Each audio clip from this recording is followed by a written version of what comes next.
जरा सोचो, एक आदमी का शरीर अचानक से गायब होने लगे। कुछ ऐसा ही होता है। हमारी आज की कहानी में कहानी की शुरुआत होती है बॉब नाम के एक आम आदमी से, जो एक छोटे से शहर की एक मिल में काम करता था। वो अपनी पत्नी डाला और बेटी ईवा से अलग रहता था। अब ईवा बड़ी हो रही थी और उसकी अपनी माँ से दूरियां बढ़ने लगी, जिससे डाला काफी परेशान थी। फिर एक दिन डाला ने बॉब को फोन करके ईवा के बारे में बताया और उसे ईवा से बात करने को कहा। मगर बॉब ने कहा कि वह उनसे कोई रिश्ता नाता नहीं रखना चाहता। खैर, अपनी बेटी के बारे में सुनकर परेशानी तो उसे भी हो रही थी, इसलिए वह मन बहलाने के लिए एक बार में चला गया। वहां उसे एक डीलर दिखाई दिया और बाद में बॉब उससे मिला। डीलर ने कहा कि उसके बॉस नेल्सन को एक ऐसे आदमी की जरूरत है जो खुफिया तरीके से उसका सामान एक जगह से दूसरी जगह पहुंचा सके। इसके बाद बॉब ने डीलर से कुछ सामान खरीदा, पर उसके बढ़ते दाम सुनकर वो भी दंग रह गया। खैर, फिर काम पर बॉब एक खराब मशीन की जांच कर रहा था। उसके ब्लेडसो कहाँ खो गया था।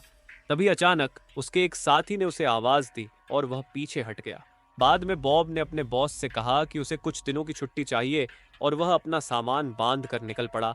लेकिन रात होने पर अचानक उसे काफी कमजोरी महसूस होने लगी और उसकी गाड़ी सड़क से हटकर पोल से जा टकराई। जैसे तैसे बॉब की जान बची और बॉब ने नेल्सन को फोन करके खबर दी। फिर वह पास के कैफे में गया और सीधा वॉशरूम में पहुंचा। उसने फटाफट अपने हाथों से खून साफ किया और फिर अपने पेट का जख्म देखा। तब हम देखते हैं कि उसके पेट की स्किन तो गायब हो रही थी। फिर बॉब ने अपनी मरहम पट्टी की और जल्द ही नेल्सन वहां आ गया। बॉब के पास गाड़ी ठीक करवाने के पैसे नहीं थे, इसलिए नेल्सन ने कहा कि अगर वो उसका सामान पहुंचाने का काम करेगा तो नेल्सन उसकी गाड़ी ठीक करवा देगा। आखिरकार बॉब मान गया और नेल्सन उसे अपने साथ घर ले आया। फिर नेल्सन ने पास के एक जंगल में जाकर एक भालू को गोली से मार डाला और फिर उसका सर एक डब्बे में रख दिया। फिर अगले दिन उसने ये डब्बा बॉब को दिया। असल में इस डब्बे में भालू के अंग थे जिनकी कालाबाजारी की जा रही थी। बॉब ने देखा कि उसकी गाड़ी ठीक हो गई थी और वह तुरंत ही काम पर निकल गया। फिर शाम को वह डाला के घर पहुंचा तो डाला ने बताया कि ईवा आज रात अपने दोस्त के यहाँ रहने वाली थी।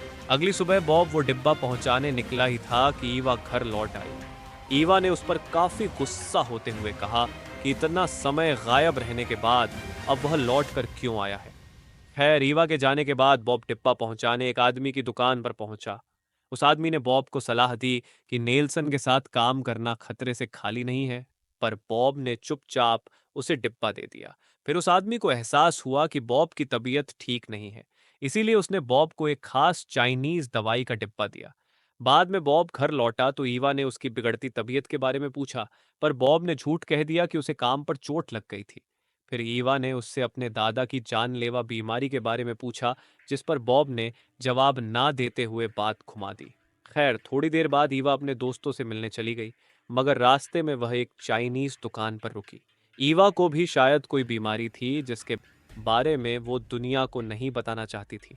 जहां मौजूद एक औरत ने उसे कुछ दवाइयां दिखाई और पास के कमरे में बैठे डॉक्टर से मिलने को कहा। लेकिन ईवा किसी डॉक्टर से मिलने के लिए नहीं मानी और बस एक चाय का डिब्बा लेकर वहां से आ गई। बाद में ईवा अपने दोस्तों से मिली तो उन्होंने एक सुनसान पड़े मेंटल हॉस्पिटल में घूम कर आने का फैसला किया। वहां घूमते हुए वह भूत प्रेत की बातें करके मजाक करने लगे। तब ईवा ने कहा कि उसके दादा एक समय पर यहाँ भर्ती थे, मगर ईवा के पैदा होने से पहले ही वह चल बसे। यहाँ ईवा उनके कागजात ढूंढकर उनकी बीमारी के बारे में जानना चाहती थी। चलते चलते वो बेसमेंट में पहुंचे, जहां उन्हें सफेद कपड़े में एक शरीर लिपटा हुआ दिखा। लेकिन उनके आने की आहट सुनते ही वह इंसान अचानक से गायब हो गया। तभी अचानक ईवा की एक सहेली डर गई और उसने ईवा का हाथ पकड़ा, मगर फिर उसने देखा कि ईवा का हाथ पीठ से गायब था। यह देखकर तो वह इतना ज्यादा डर गई कि चिल्लाते हुए भाग निकली। उधर डाला और बॉब मिलकर ईवा के बचपन के किस्से याद कर रहे थे। फिर अगली सुबह डार्ला ने देखा कि ईवा तो रात को घर लौटी ही नहीं। डार्ला और बॉब मिलकर ईवा को ढूंढने लगे, लेकिन उन्हें कोई अता पता नहीं लगा। तब बॉब को ईवा के कमरे में उसका फोन मिला तो उसे पता चला कि वह अपने दोस्तों के साथ मेंटल हॉस्पिटल गई थी। अब बॉब और डार्ला ईवा की सहेली के घर गए, पर उसके पिता ने कहा कि वो लड़की भी घर नहीं आई।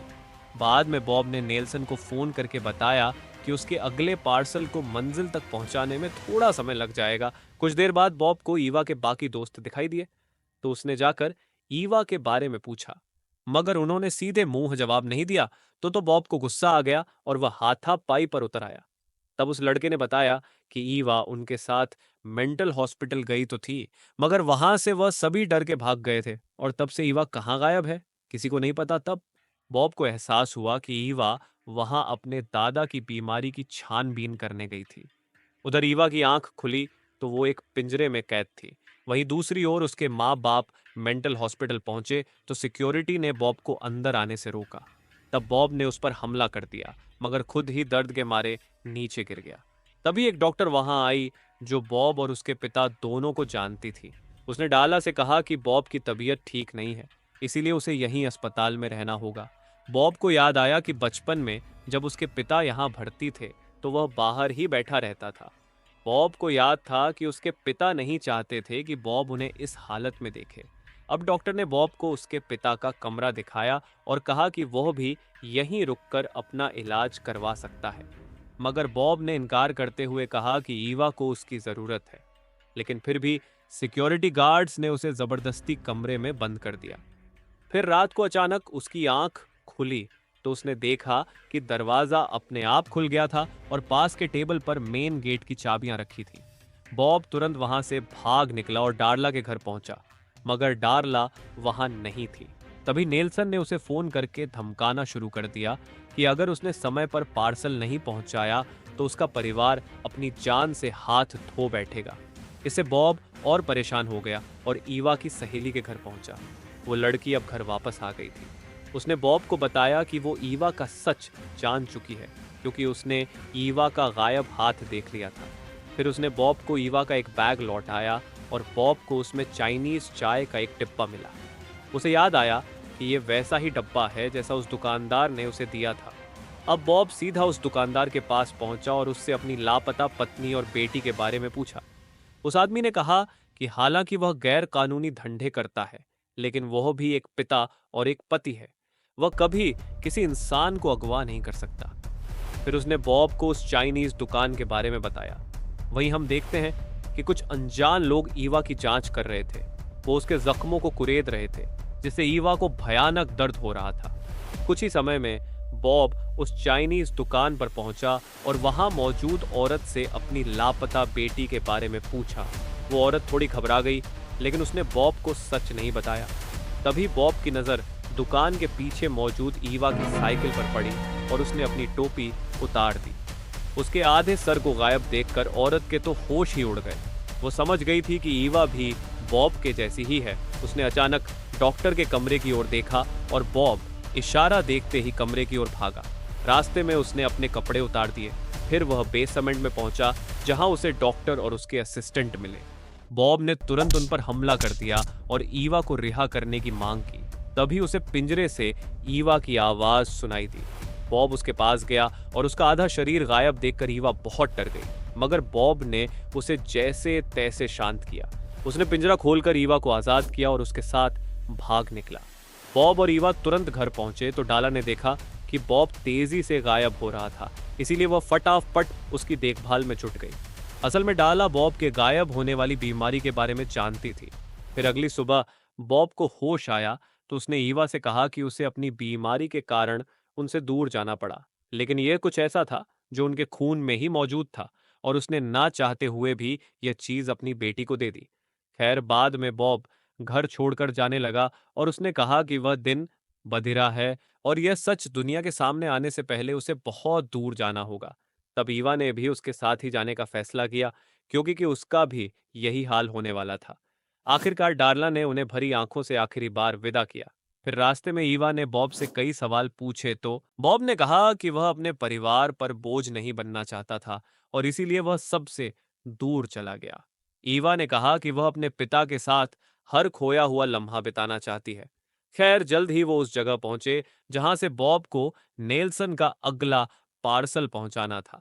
मगर बॉब ने देखा कि उसका तो चेहरा भी गायब होने लगा था, जिसके बाद ईवा ने फाउंडेशन से उसका चेहरा ढका और पीने जाकर पार्सल एक आदमी को दे दिया। फिर जल्द ही वह बॉब के घर आ गए। बॉब ने ईवा को चाइनीज चाय वाला डब्बा दिया और ईवा ने उसे चाय बना कर दी। फिर बॉब ने कहा कि यहाँ वह शांति से रह सकती है, क्योंकि यहाँ के लोगों को किसी के गायब होने से कोई फर्क नहीं पड़ता। वहीं दूसरी ओर जब नेल्सन ने पार्सल खोला तो उसमें तो बस लोहे की कीलें थीं। वहीं घर पर बॉब तेजी से गायब हो रहा था और आखिरकार उसने कहा कि उसके जाने का वक्त आ गया है। एक बार को उसने मिल में जाकर कुछ गलत करने की भी सोची, लेकिन एम वक्त पर उसने अपना इरादा बदल दिया। उधर नेल्सन जबरदस्ती बॉब के घर घुसाया और ईवा के सर पर बंदूक रखकर बॉब का पता पूछा। ईवा ने कहा कि बॉब उसे घर बेचकर चला गया है, पर नेल्सन जानता था कि बॉब का सामान अब भी वहीं था। अब उसने बॉब की गलती की सजा ईवा को देने का फैसला किया, मगर अचानक किसी ने उसे धक्का दे दिया। तब ईवा को एहसास हुआ कि उसके पिता पूरी तरह गायब होने के बाद भी उसकी रक्षा करने आए थे। कुछ ही पलों में बॉब ने नेल्सन को जान से मार डाला। फिर बॉब ने वहां से वादा किया कि वह कभी भी उसे अकेला छोड़कर नहीं जाएगा। बाद में उन्होंने नेल्सन की लाश जंगल में फेंक दी, जहां एक भालू उसे खा गया। उधर ईवा ने दुकान से चश्मे खरीदे और गाड़ी में अपने पिता से बात करने लगी। बॉब ने कहा कि उसके पिता नहीं चाहते थे कि बॉब उन्हें इस तरह देखे। बॉब को हमेशा से लगता था कि उसके पिता मेंटल हॉस्पिटल में मारे गए, लेकिन असल में तो उसे वहां से आजाद करवाने वाले उसके पिता ही थे। वो पूरी तरह गायब होने के बाद इतने सालों से उस अस्पताल में ही भटक रहे हैं और वहां के लोग सोचते हैं कि शायद वो कोई भूत है। तभी ईव को हॉस्पिटल की बेसमेंट में वो सफेद कपड़ा याद आया और उसने कहा कि वो भी अपने दादाजी से जाकर बात करेगी, क्योंकि वो आज तक गायब होकर मेंटल हॉस्पिटल में घूम रहे थे। आपके हिसाब से गायब हो जाना एक सुपर पावर है या कमजोरी? कमेंट्स में जरूर बताना। मिलते हैं अगली वीडियो में।